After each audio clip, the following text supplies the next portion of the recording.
We're now going to look at regular front kick from this position. And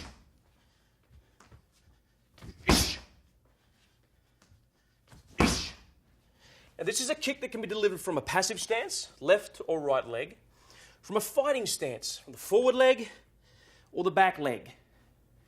If I am close, I can use my shin.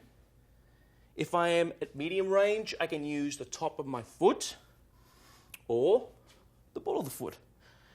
And if I'm further away, I have to advance in,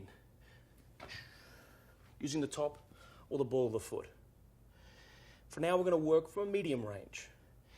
My elbows are in, my hands are up. I'm kicking with the top of the foot.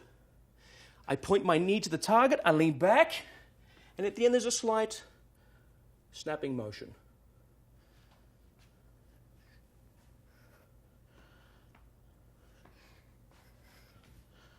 Left leg. Fighting stance. Back leg. Remember, this kick, like anything we do in Krav Maga, any combative can be thrown from either a passive stance, semi-passive stance, a fighting stance, or a more relaxed position. My elbows are in, my hands are up. I point my knee towards the target, I lean back slightly, and I'm making a kick upward. For now, imagine you are striking with the top of your foot, same area where you tie your shoelaces. Flexing my toes forward, leaning back slightly to open up my hips, which makes my kick longer. The power is coming from my hips.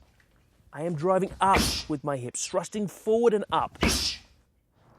We just looked at front regular kick in the studio. Now we're going to look at roundhouse kick in an outdoor setting. Now, the reality is, remember, when you're training on uneven ground, there may be rocks, there may be dirt, you may slip, so you must be careful when you do this. But again, this adds realism to our training, simply because we're not attacked in dojos or training centers. From this position, roundhouse kick with the back leg.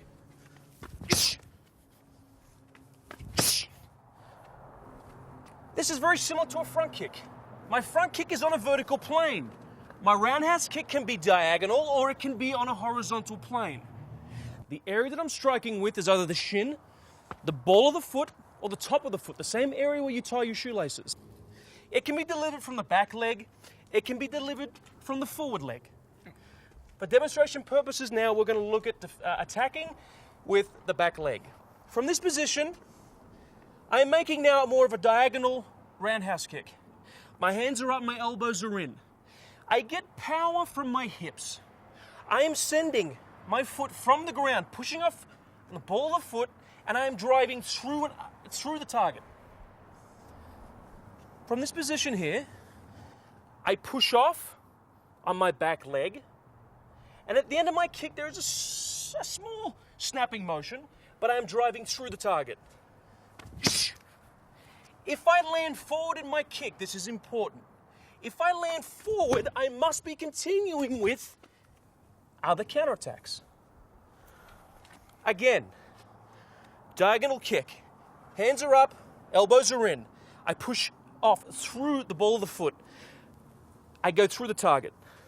Slight rotation of the hips, pivoting on the base foot.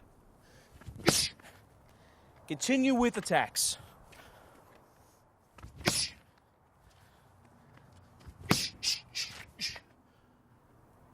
Diagonal roundhouse kick. Now let's look at more of a horizontal roundhouse kick.